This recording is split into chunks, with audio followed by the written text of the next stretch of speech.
I'm Nicole, Sandy Nicole Lee is my name, and the topic today is on bullying. And I know a lot of schools have started, some virtual and some not, but the subject still remains to be attended to, and a lot of students are afraid to mention the problems that they're going through.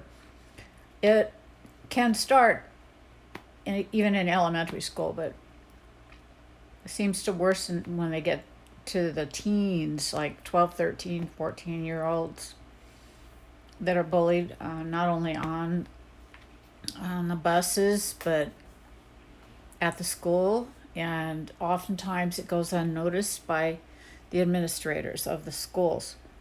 It can get to the point where it is epidemic at the school and lives can be lost.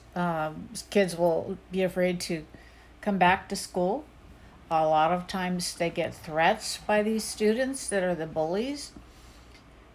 Um, it's not just the bullies that need to be addressed, it's their family unit, their dynamics that they're going through, the problems they have at home, and what's going on with their fears and angers. So they lash out at the weakest students they can find first, the ones that do not have uh, big support groups around them or pods of other cliquish type of kids that stick together and defend each other. So they try to find those kids first that they deem the easiest targets. And it can be something like just sending an email. They may lie at first and try to say I'd like to get your personal information so we can talk more and be friends. When in fact their agenda or their motivation is not intended as something sweet and kind, like befriending somebody. They can do all kinds of things like that. They can name call. They can pick on them because of their weight. They can pick on them because they have some learning disability like stuttering.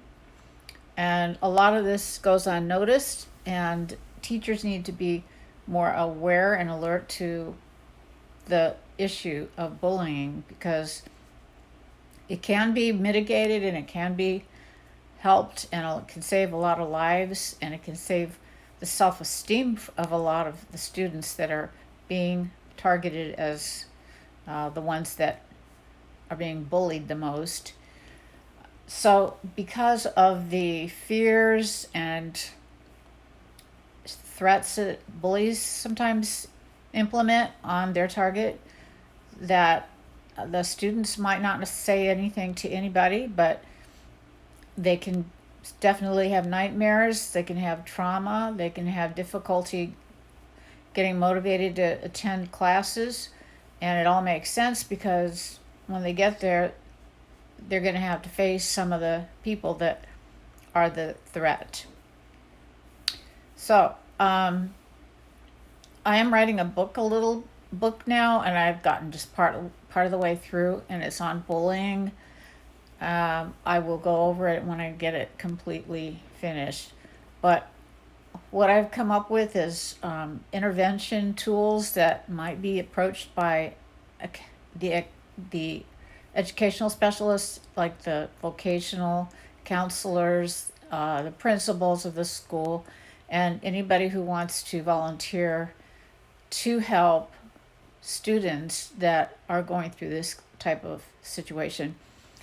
And it needs to be talked about and investigated, especially if it gets to the point where it's criminal acts or students are committing suicide. So we really need to look at the importance of this and how horrific this is. This problem is, and it has spread for quite some time. But now is the best time to attack it, because we don't want to see what happened in the last previous decades of school shootings and people walking in and just decimating groups of people and causing all kinds of psychological problems for the ones that are able to survive. Psychological, physical, could even be maiming them to the point where they are paralyzed. So it really can get out of control, and I really think that forming pods and groups of people and having speakers, support groups up for the students set up is essential if we want to see this mitigated and remedied in any way. So I really encourage that to anybody that is in education field and parents to listen to their kids and and contact those administrators and those people and start before it gets too late. I thank you for listening. You have a great day. Evening, day. Have a great day. Bye bye.